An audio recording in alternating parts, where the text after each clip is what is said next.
എന്നാ പിന്നെ നമുക്കൊന്ന് വീട്ടിൽ പോയിട്ട് വന്നാലോ? ഈ പറയുന്ന കേട്ടാൽ തോന്നും ആകെ 5 മിനിറ്റ് വീട്ടിലേക്ക് ഉള്ളൂന്ന്. യാത്രകൾ ഇങ്ങനെ എപ്പോഴും ചെയ്ത് ചെയ്ത് ഇപ്പം എനിക്ക് അങ്ങനെയൊക്കെ തന്നെയാണ് തോന്നുന്നത്. കല്യാണം കഴിഞ്ഞപ്പോൾ മുതലുള്ള എൻ്റെ യാത്രകളാണ് ഇതുവരെ അവസാനിച്ചിട്ടില്ല കേട്ടോ. പക്ഷെ ഇപ്രാവശ്യത്തെ യാത്രയ്ക്ക് ഞാൻ ഒറ്റയ്ക്കാണ് പോകുന്നത്. ആദ്യമായിട്ടാണ് കല്യാണം കഴിഞ്ഞിട്ട് ഞാനും സച്ചുവും മാറി നിൽക്കുന്നത്.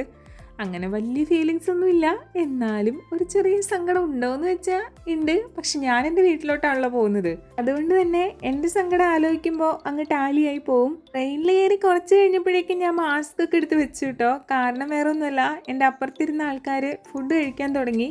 അതും ഒരുപാട് മസാലയൊക്കെ ഇട്ടിട്ട് നമുക്കെന്തോ അത്ര പിടിക്കാത്ത സ്മെല്ലൊക്കെ ആയിട്ടുള്ളൊരു ഫുഡായിരുന്നു. മലയാളികളായിരുന്നില്ല. അതുകൊണ്ട് തന്നെ ഞാൻ മാസ്ക് ഒക്കെ വെച്ച് അങ്ങനെ അങ്ങ് കുറച്ച് നേരം കിടന്നുറങ്ങി. അതിൻ്റെ ഇടയിൽ ഞാൻ എൻ്റെ കുറച്ച് സ്നാക്സൊക്കെ കഴിച്ചു. പിന്നെ ട്രെയിനിൽ പോകുമ്പോൾ മസ്റ്റായിട്ട് എൻ്റെ കയ്യിൽ എപ്പോഴും സാനിറ്റൈസർ ഉണ്ടാകും. അപ്പോൾ വാഷ്റൂം യൂസ് ചെയ്താലും ഇല്ലെങ്കിലും ഇടയ്ക്ക് ഞാൻ എൻ്റെ കൈയൊക്കെ ഇങ്ങനെ സാനിറ്റൈസ് ചെയ്ത് കൊടുക്കും കേട്ടോ. കിടന്നും ഇരുന്നും ഒക്കെ ഉറങ്ങി അവസാനം എന്താ ആലപ്പുഴ എത്തിയിട്ടുണ്ട്. ആലപ്പുഴ എത്തിയപ്പോഴാണ് ചെറുതായിട്ടൊന്ന് പണി പാളിയത്. ആ വണ്ടി അങ്ങോട്ട് നിർത്തിയിട്ടിട്ട് പിന്നെ എടുക്കാൻ കുറച്ചധികം സമയം എടുത്തു കേട്ടോ.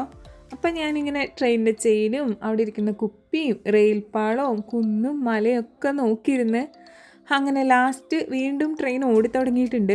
ഇപ്പോഴത്തെ എൻ്റെ കറൻറ്റ് ഫേവറേറ്റ് ലിപ് ബാം ആണ് കേട്ടോ VLCCയുടെ ഈ ചെറി ലിപ് ബാം. ഇപ്പോൾ നല്ല ചൂട് സമയമായതുകൊണ്ട് നമ്മുടെ ലിപ്സ് ആയാലും സ്കിന്നായാലും ഒക്കെ പെട്ടെന്ന് അങ്ങോട്ട് ഡ്രൈ ആവുന്നുണ്ട്.